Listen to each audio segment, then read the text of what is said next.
BPSC AE civil engineering का exam अभी चल रहा है, जिसके संदर्भ में मैं जनरल इंजीनियरिंग साइंस पेपर 4 जो कि 19 दिसंबर 2024 को हुआ था, उसके क्वेश्चन आंसर की आप लोगों के लिए लेके आया हूँ, ताकि आज जो 18 तारीख को सेकेंड शिफ्ट में जनरल इंजीनियरिंग साइंस पेपर है, उसमें आपको हेल्प मिल सके और कैसे क्वेश्चंस आते हैं उसका एक आपको रफली आइडिया मिल सके।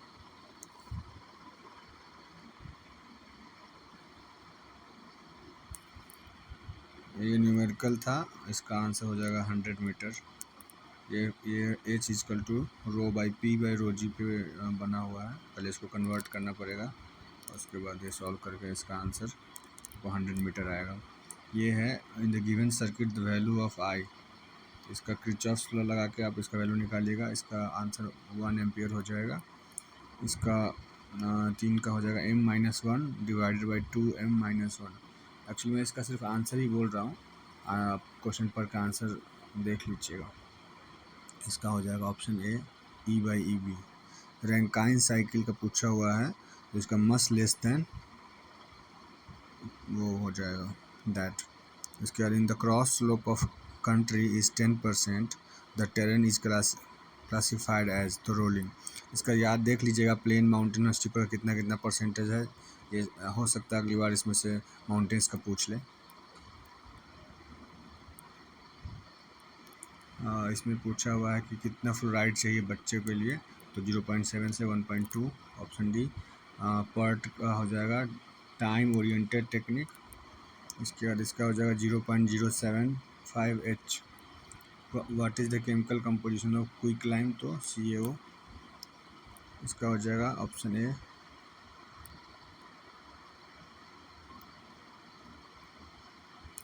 ये है 185 डिग्री दिया हुआ है, मैग्नेटिक डिक्लेरेशन पूछा हुआ है।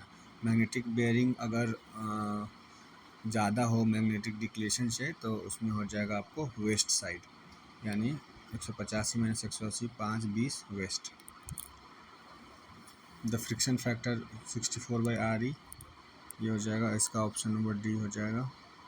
ये न्यूमेरिकल जो सॉल्व करने में 1580 कैलोरी जूल पर सेकेंड आएगा। हॉट वायर एमीटर जो है reads equally well on DC and AC motor circuit. Factors not affecting bacterial efficiency of chlorine are coagulant used. इसका है कि विकाट प्रेशर किस लिए यूज किया जाता है, तो final setting time, initial setting time और नॉर्मल कंसिस्टेंसी, ये तीनों मेजर करता है, तो ऑल ऑफ द अबव हो जाएगा। इसका आंसर हो जाएगा ये ग्राफ के हिसाब से 1 2 3 4 5 ऑप्शन नंबर बी। इसका हो जाएगा the strain energy stored in the string when subjected to a maximum load. इसका हो जाएगा प्रूफ रेजिलेंस। इसका हो जाएगा रिलेटिव परमिबिलिटी ऑफ वैक्यूम 1 हो जाएगा। Geometric kinetic and dynamic similarity option C. The metallic oxide use in the form of base. इसका हो जाएगा। इसका ऑप्शन नंबर ए हो जाएगा NS is equal to N√/Q H/(H)⁴। इसके बाद इसका √3/2W। इसका सिम्पसन रूल हो जाएगा। ये न्यूमेरिकल्स है, इसको सॉल्व करने पे आपको ये आएगा। ऑप्शन नंबर ए 6 वोल्ट और 144 जूल।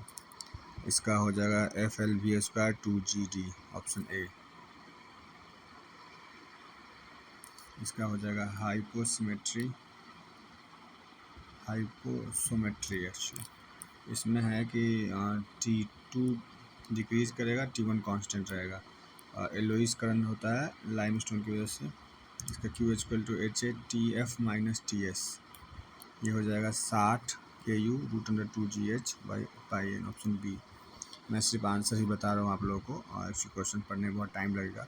एक्चुअली मेरा पर्पस इस आंसर की लाने का ये है कि आपको एक आइडिया लगे कि हाँ क्वेश्चंस कैसे आते हैं, और उसके हिसाब से आप थोड़े से तैयार होकर जाएं। इसका -550 जूल हो जाएगा। इसमें हो जाएगा ऑटो साइकिल का। ये हमेशा ब्राइटन साइकिल का एफिशिएंसी हमेशा लेस होता है ऑटो साइकिल से। At the end of the grinding, ये ऑप्शन सी हो जाएगा। ये डी हो जाएगा। 1/√3 हो जाएगा। इसका ऑप्शन ए हो जाएगा। ये डमी एक्टिविटी, इसका ऑल ऑफ द अबव हो जाएगा। ये total nodal method of circuit analysis, KCL, Kirchhoff's law और ओम्स लॉ दोनों हो जाएगा इसका। डिफ्लेक्शन एंगल हो जाएगा इसका X by D equal to 50, sales revenue equal to total cost P1 plus P2 divided by 2 1/2 root under P1 minus P2 का whole square plus 4P2 square 4Q square. Option A इसका हो जाएगा, option A. इसका हो जाएगा option D, इसका हो जाएगा only DC voltage, moving coil और डीसी वोल्टेज इसका 10 मीटर। और ये सिंपलेक्स जो है 50 क्वेश्चन है, उसके आंसर्स मैंने आप लोगों को प्रोवाइड करवा दिए हैं। आप लोग देख ले, मैंने कुछ एक्सप्लेन नहीं किया है एक्चुअली, अब बस आंसर्स और क्वेश्चन से उसके हैं, आप देख लें। धन्यवाद।